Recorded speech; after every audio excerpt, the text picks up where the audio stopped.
This is Professor James Woodward, Cal State Fullerton, professor of physics, and you're an adjunct professor too for history on the history department. It's the other way around. Oh, it's the other way around. Yes, I was professor of history, now emeritus professor of history, and adjunct professor of physics. Awesome. I'm a historian of science. Oh, that's great. My first question would be, for our viewers, could you briefly outline for the viewers what is Mach's principle? Sure. Mach's principle is the assertion that when you push on something, even in outer space, far, far away from anything, there's nothing constraining it. You push on it, it pushes back on you. And the question is why? Newton's answer to that question was, it pushes back because that's the nature of stuff. Okay. Mach said, gee, it's got to have something to do with all that junk way out there, far, far away. He called it the distant stars. Okay. And the reason why I said that is because if you spin and experience rotation, what you notice is that you're spinning with respect to the distant stars. Okay. When you're not spinning, when there's no tendency for your arms to raise as you spin, the distant stars at rest. So he said, there's probably a causal relationship between the fact that rotation locally only occurs when globally it takes place with respect to the distant stars. Okay? Einstein took that and said, that means that inertia, the property of pushing back, must have something to do with the very distant matter of the universe. He actually gave this the name Mach's principle, which he referred to as the relativity of inertia. And what he asserted was that the distant matter of the universe should be responsible for what are called inertial reaction forces, the force that you experience when you push on something and it pushes back on you. Okay. That's what Mach's principle is. Okay. Now the question is it in general relativity? And I claim that it is. I claim that it's already built into general relativity. There are a lot of people who think that it isn't. So my second question are, what are the budgetary constraints that hinder the progression on Alcubierre drives or Stargate tech implementation? See, right for the jugular, Professor, right for the jugular. No, that's okay. What are the budgetary constraints? The budgetary constraints are absolute because essentially no one's willing to invest much of anything in trying to develop the technology, mainly because nobody believes that it can be done. Who almost believes that it can be done. Well, which brings me to the third question.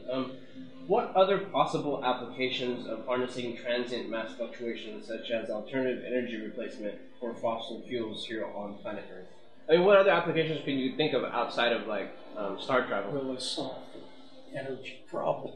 Well, because if all the different bodies in the universe are acting on it, can we harness that? Like make a all the different bodies in the universe gravitationally acting on all this stuff is what makes it the way it is, the way we experience it. Okay. Now, the reason why you need to know this is because if you know this, then you can ask yourself questions like, can we make a Quotes-free energy device implementing this idea? Or something like that. And the answer is, I don't know, but I doubt it. Conservation laws in physics are pretty near absolute. Yeah. There's no free lunch. I know a lot of people who are convinced that the vacuum is an enormous repository. Oh, I don't believe in them. Energy and all that stuff. No, I don't believe in them. I was just asking. It's like no, I know. There are people who think you could get something from nothing, but I'm not one of them. Yeah, that's because the three laws are pretty much absolute. So, but I'm not proposing new physics. All I'm doing is suggesting that if you understand that Mach's principle is already built into general relativity, then that means that whenever you push on something, the enormous inertial reaction force that is produced is a force of gravity. It's not just some inequality property of the object. And if you understand it as the force of gravity is the action of the field, you can then ask questions about what happens when you do push on things. How does the field affect the thing that you're pushing on, in addition to simply pushing back? Okay? And the answer, it turns out, that if you do relativistically correct calculations, is that when you push on something and produce that inertial reaction force, and other conditions are true at the same time, you can transiently affect the mass of the object as you push. You can't change it permanently, but as you're pushing, if other stuff is going on, the internal energy is changing. The amount of mass that you act on appears to change from what it is in normal quiescent circumstances. And you can take advantage of that.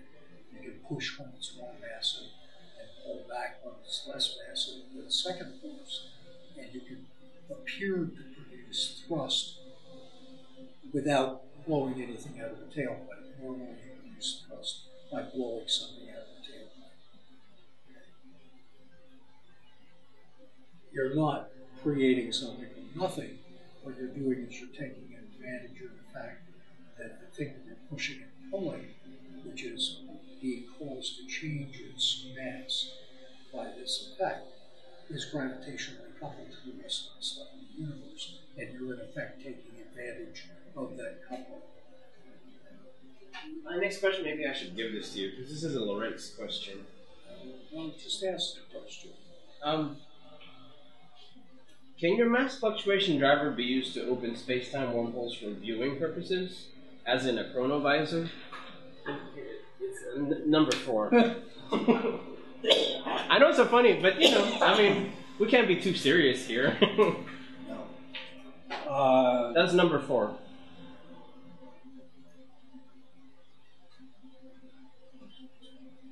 The honest answer is I don't know, but if you could open wormholes, you could probably open big ones and little ones, and medium-sized ones, and so on.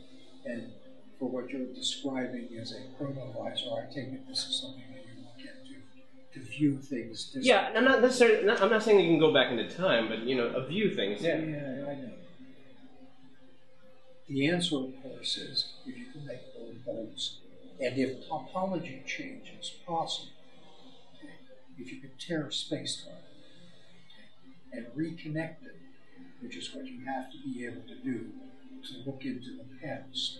You don't have to be able to do it to look into the future, but you have to be able to do it to look into the past.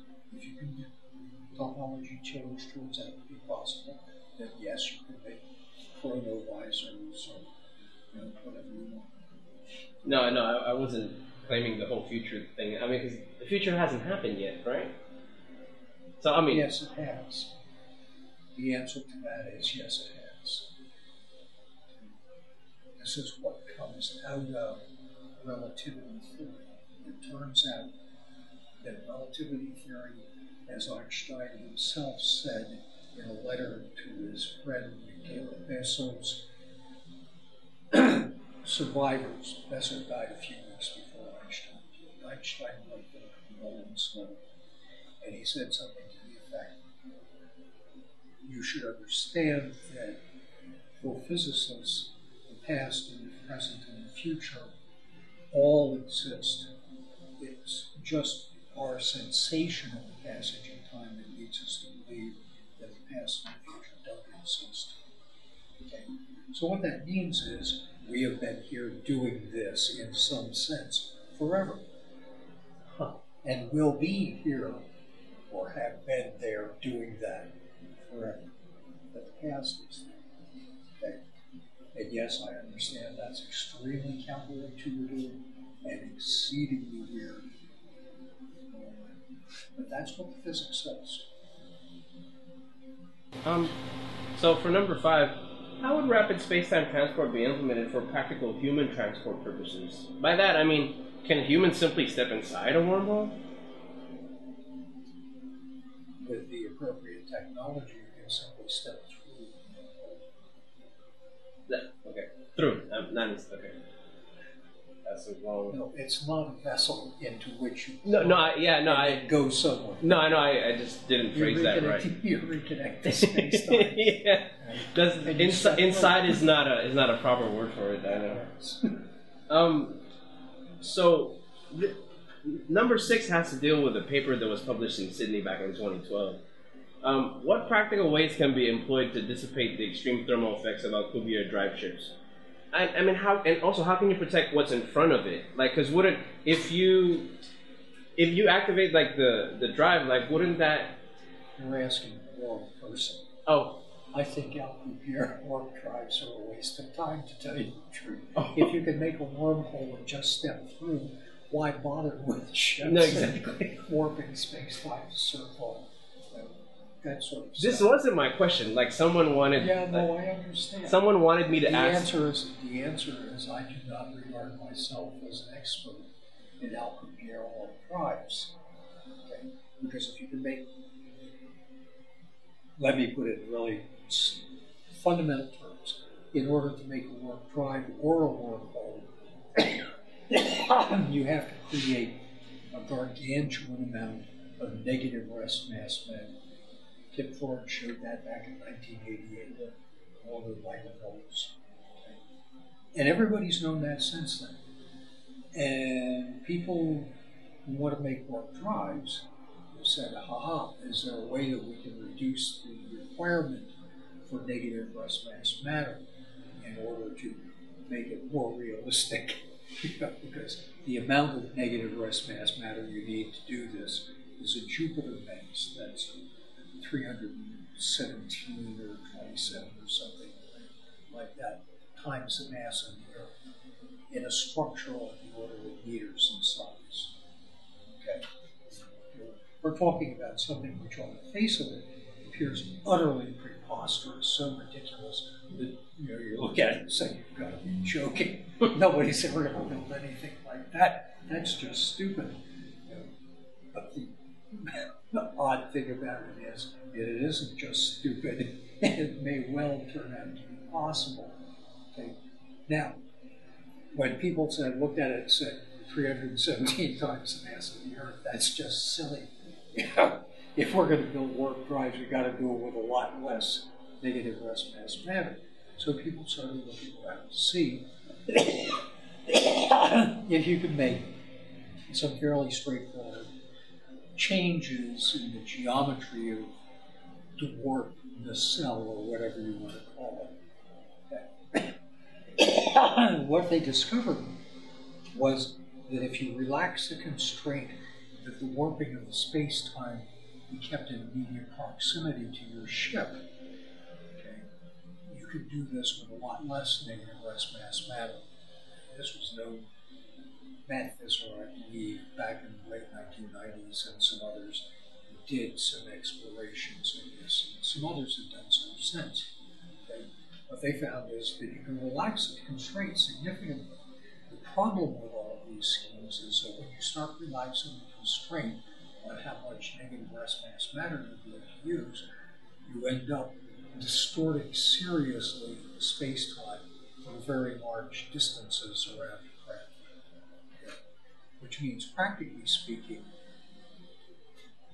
I suppose you could have an outpost halfway out to Alpha Centauri or something like that, and not let any of those gizmos closer than that. Yeah, because it would destroy anything. Yeah, you don't want a craft that's going to ruin your locale in the universe. Okay. So what it boils down to is that while people go around talking about it, it's the same psychology as you used to find with people who wanted to do nuclear pulse detonation rockets.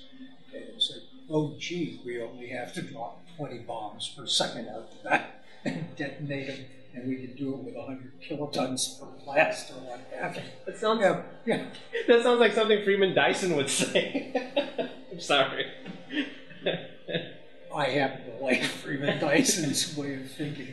You know, I think it's really neat that he had the guts to come out and say that sort of stuff back around 1960.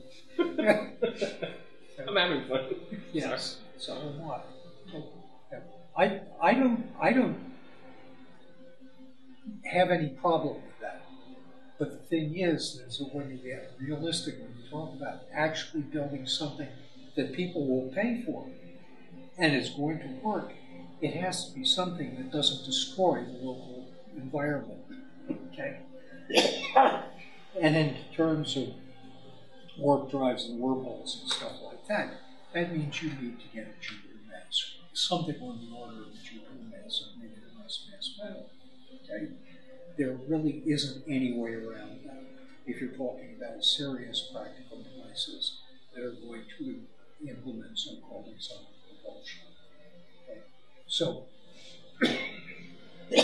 all of these schemes,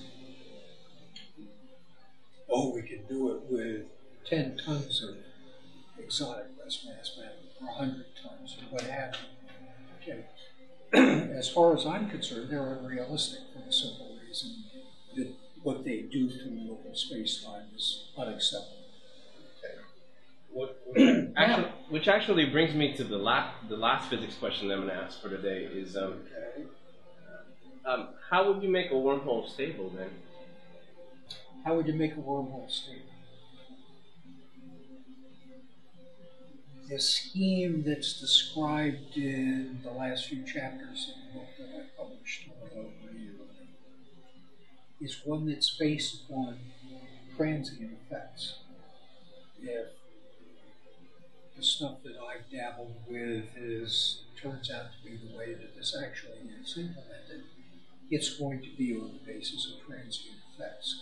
There's no repository, as far as I know, of gargantuan amounts of rest mass matter in structures of small size sitting around in the universe, and it's just a matter of poking around until you find one, and then you bring it back home and modify it to do what you want to do. The scheme that I've come up with has asked the question based upon this business of Atomic principle, which tells you that the behavior of local stuff depends upon the gravitational coupling to the very distant matter of the universe. Okay? But the obvious question to ask is if you can find a way to decouple gravitationally local stuff from that very, very distant matter of the universe, which produces a gargantuan so-called scalar gravitational potential here. It's equal to the square root of the speed of light. If you can decouple, say, that camera there, or whatever, from the gravitational effect of everything else, what happens to it? And it turns out that there's an electron model that was proposed by Richard Arnold, Stanley Desner, and Charles Misner back in 1960, which can be adapted to answering that question. And the answer to the question, and that does involve some math and stuff like that, but not nearly as complicated as you might think. Okay? You could do the math, and what you find is that there's very good reason to believe that you can gravitationally decouple normal, regular, everyday type objects from the gravitational influence of distant matter. That what you do is you expose what is called its bare mass. Okay? And the bare mass of normal matter turns out to be negative, not positive, and gigantic. Okay? So if you take a few kilograms of normal matter and you gravitationally decouple it, you end up with 10 to 20th kilograms of exotic matter. Now you're talking about something that's approaching Jupiter masses and negative rest mass matter. So if all of that stuff in chapters 7, 8, and 9 of the book are correct, and I don't guarantee that it is, but the ADM model of the electron, for my money, is a pretty good model of the electron, and it has gravity built in, and it follows from that model. This is not something that I've made up in other words. Then there's a realistic prospect that you can, simply by applying electromagnetic fields to the right type of stuff in the right sort of configuration, transiently induce Jupiter masses of negative rest mass matter and say a spherical object that can fit in this role with reasonable amounts of electrical power to do it. Okay? So what we're talking about is potentially a way to really actually build these things. Okay? There's no guarantee. It depends on a lot of stuff being right, which is not yet demonstrated to be right yet. But the minimum demonstration, okay, the Mach effects, set on the screen. I'll do another run for you if you like it. You can film the thing going across and doing its. Actually important for us, for the future physicists of the world and historians. What brought about your interest in physics? Was it a childhood event?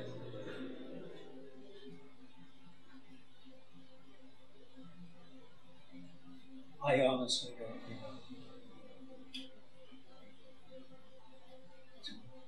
To be truthful, I really honestly don't know. That's okay. It was a subject.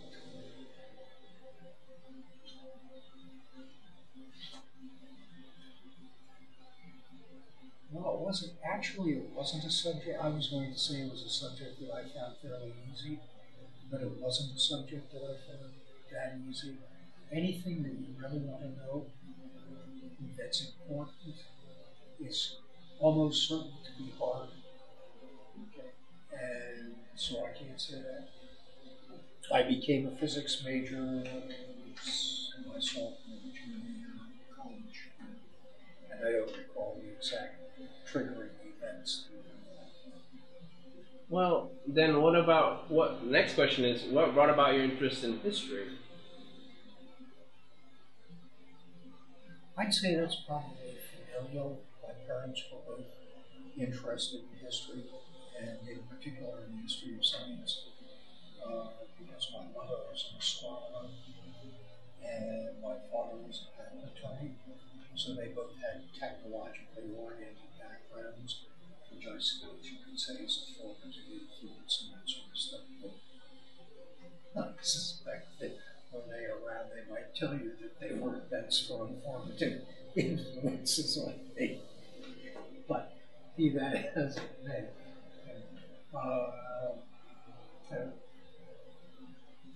they had, for example, one of the very, very early works, major works in the history of science, was written by a fellow named George Sutton. It was at Harvard, called The History of Science, 2 volumes, and so on. And it just sat on the bookshelves at home. I take it down and read a little bit, and I got interested in it. So I had an avocational interest in history. And when I got to graduate school in physics, it was mid to late 60s, and gravitation was already what I was interested in. I picked up that interest somewhere along the line in my undergraduate training. And gravitation was, to be perfectly frank, it was regarded as a backwater by most practicing physicists in the 1960s. Coursework in most graduate schools in general relativity simply wasn't offered because general relativity was regarded as a backwater by most people. Big deal back in the 60s was high energy particle physics, much really in a sense as it still is today. General relativity, of course, within a decade of when I got involved in this, became much more significant, mainly because of relativistic astrophysics. It became clear that to understand the sorts of things that people were beginning to be able to detect with large telescopes and radio telescopes and X-ray telescopes and satellites and stuff like that. It became clear that in order to understand that stuff, you had to understand general relativity. But that's after I started out in grad school.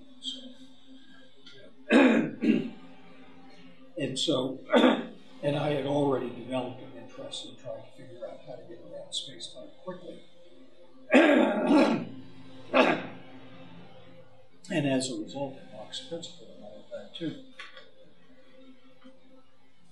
But I looked at my circumstances and the situation within the profession and all that, and I decided that it made more sense for me to get into a professional line of work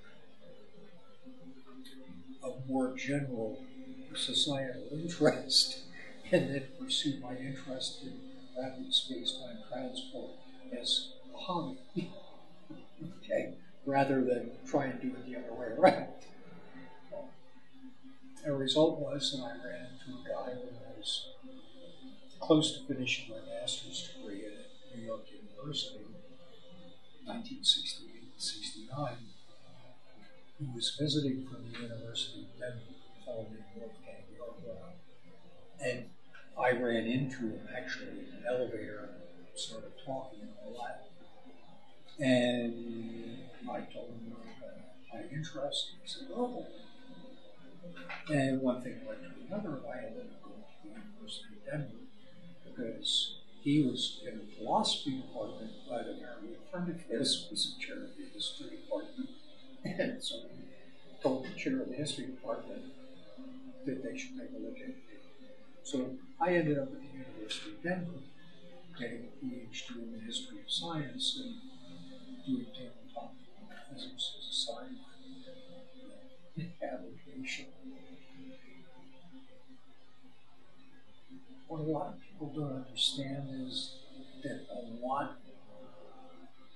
of doing what you do in life is a matter of simple dumb luck, being in the right place at the right time, and being just barely clever enough to figure out that you can exploit certain circumstances if you have some idea of what you're doing, what you're not doing, that sort of thing.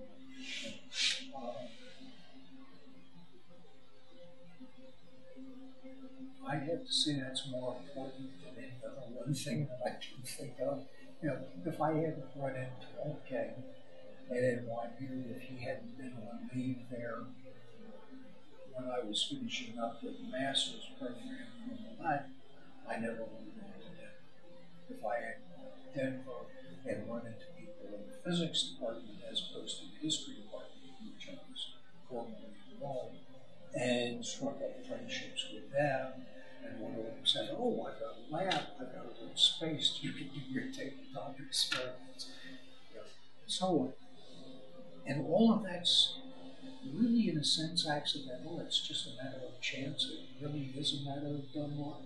It's not a matter of being really smart or anything like that. The main thing, if you want to actually get anything done, is being persistent. If you're not persistent, odds are you won't end up doing much of anything really. If you are persistent, on the other hand, however, that doesn't guarantee that you'll end up doing anything important either. But if you aren't persistent, you will surely not do. Chances are zero. Chances are zero.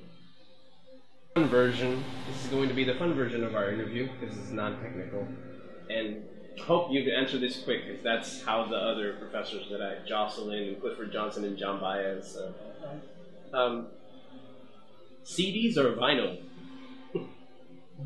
CDs or vinyl? Compact discs or vinyl? What was your preference? Like, you know, just like CDs, like, you know, like that. You're supposed to answer this quick, Professor. Oh, this is one of those sort of things, you know. Yeah. Yeah, word association type stuff. Yes, sir. CDs or vinyl? I don't care is the answer. Yeah. Yeah. Okay, and the next one. If you were if you meet the architect of the universe, suggest there is one, what would your first question be?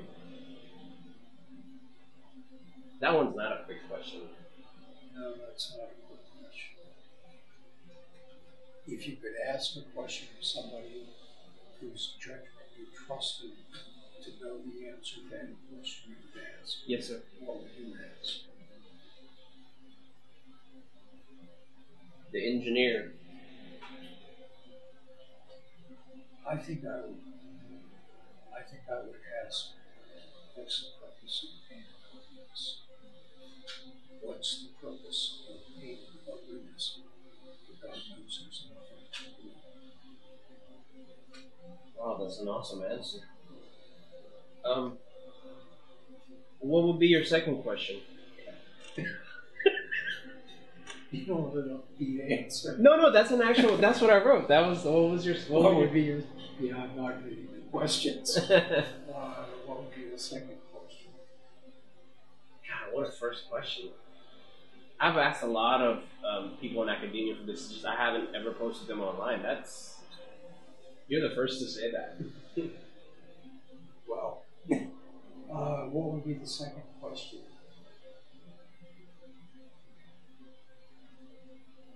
I don't know what the second question would be. I'd have to think about it. Because if you're serious in asking a question, it deserves a lot of thought before you ask a question. Okay, this is one of those other quick ones. Miles or Coltrane, if you're a jazz guy. To be honest, I don't know enough about either of them to pick one. That's okay. That's okay. If you ask me a different question, if you ask me Paquiana de Jerez or Fernando de Utrera, I tell you Fernando de Utrera hands down. Oh wow! But no, well, I could ask you like that's a matter of music. I could ask you Bach or Mozart. So, but Bach or Mozart, that's good. See, that's a good one. Yeah. Yeah, that's a good question. Or about Schubert and Mozart. See? Bach or Mozart. Yeah, that's a tough one. Schubert. Yeah. But Bach and Mozart are the same general. Same. Yeah. Do you have an answer, Professor? An answer. Oh, okay. No. To Bach or Mozart? No, I like them both. Yeah, okay. Because I'm a Schubert guy, but who cares about what I feel? Oh, that's okay. You like 19th century, I like 18th century. Yeah. Mac or PC? Oh, PC. Yeah. Yes. We're in agreement there. Okay, another comedic question, because I do have the cojones to ask you this now. What does former hippie Jack Sarfati have against you? Jack Sarfati? Okay, let me try to give you a semi-objective sort of answer. Yes, or diplomatic answer if you like. Jack doesn't worry about diplomacy too much.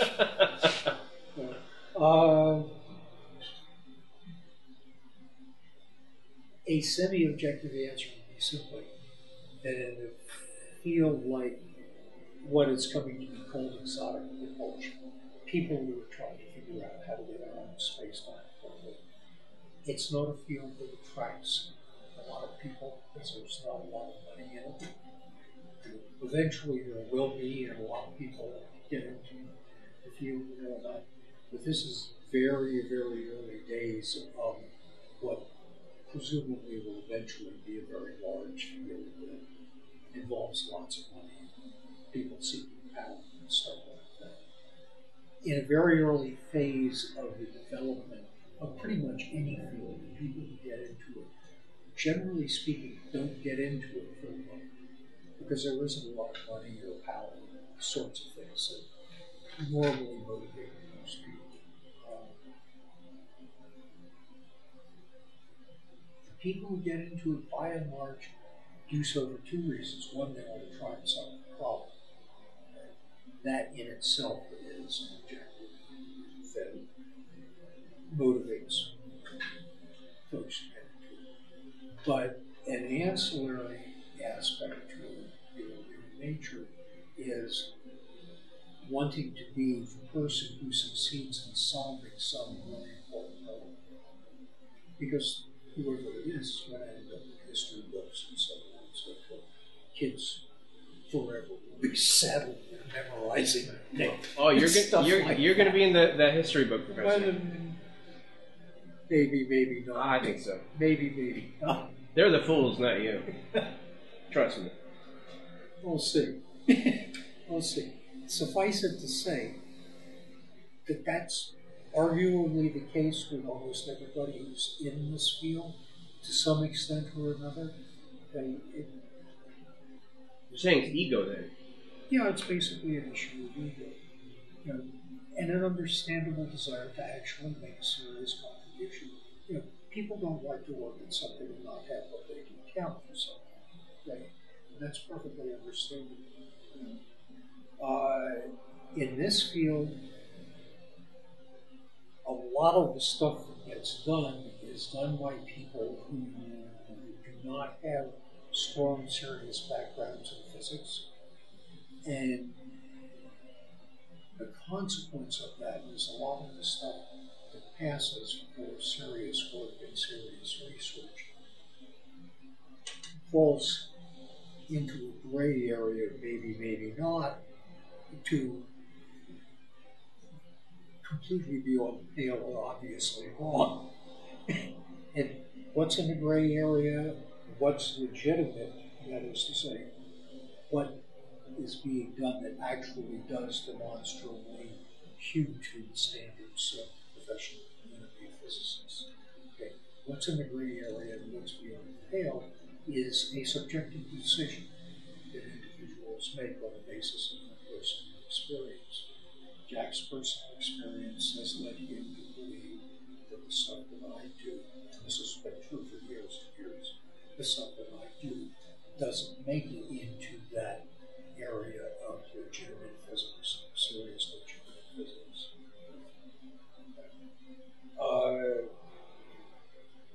Whether or not it does is a judgment that others will make, and what I think is probably not that important. What I have done is I have laid out, especially in the book that I published, I have laid out in great detail all of the physics that's involved. I have not tried to hide or cover up anything. I've explained why particular steps were taken in doing calculations in a particular way. So that people will be able to honestly evaluate whether or not the physics that's involved is in fact legitimate physics. Because the fact of the matter, and anybody who's in this business ought to know, is that you're never going to get around space-time quickly on the basis of fantasy physics. It's got to be the real deal. Okay? And if it's not the real deal, you're wasting your time and probably somebody else's money. You know, if you're me, you're wasting your own money, but that's enough.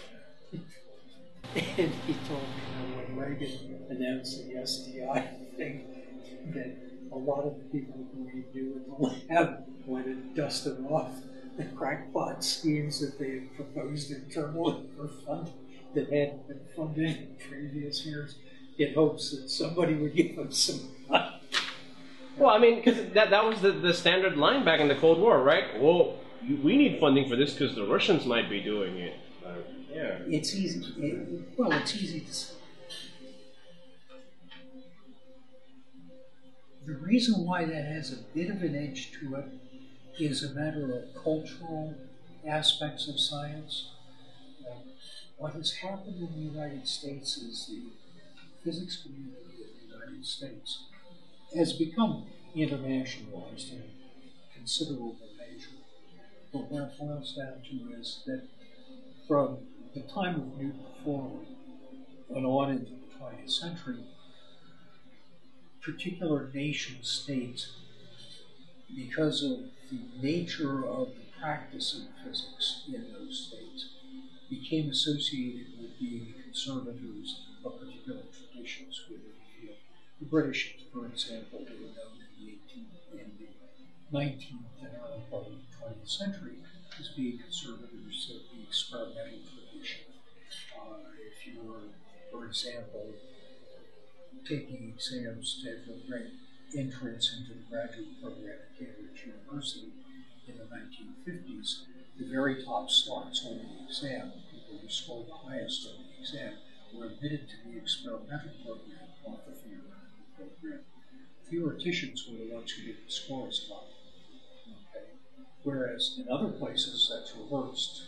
Theoretical physics is considered a bigger deal than experimental physics and so on. What's happened in the United States since the Second World War, it has become, partly because of emigres, partly because of substantial government funding that wasn't matched elsewhere until later, it has become the conservator of what Thomas Kuhn called the paradigm of modern physics.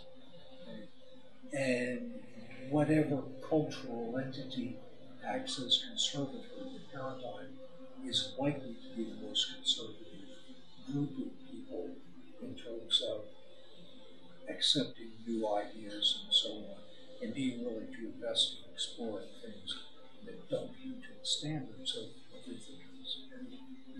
So getting funding for anything that isn't serious mainstream stuff turns out to be exceedingly difficult. Because there's always somebody who says, oh, that's not mainstream stuff. And if you listen to what Jack is saying about the stuff that I do, he says, oh, that's not mainstream stuff. Yeah. Well, which brings me to the last question of our interview. Would you be willing to do this again in the future with me? Would I be willing to do an interview of this sort? Sure. I have a lot more questions, but Yeah, thank you very much, Professor. Thank you. It's been the best so far. Go ahead, what? And take a picture of that. I already did. Crocodiles are dinosaurs, Professor. Yes. That's the device, right? The device You can explain it. The device is located in a Faraday cage, which is a small aluminum box here on the end of this thing, which is a thrust balance. Power is fed into it through this stuff in the center, runs down the beam and into the little box. There's a device inside there. And when you power it up, it produces a little bit of thrust, which makes the beam move ever so slightly, and that's detected by this optical detector here, which is then electronically amplified and processed in the lab. And the signal that you saw on the screen over there is produced by the reflectance, the distance between a reflector and the optical probe and the signal beam.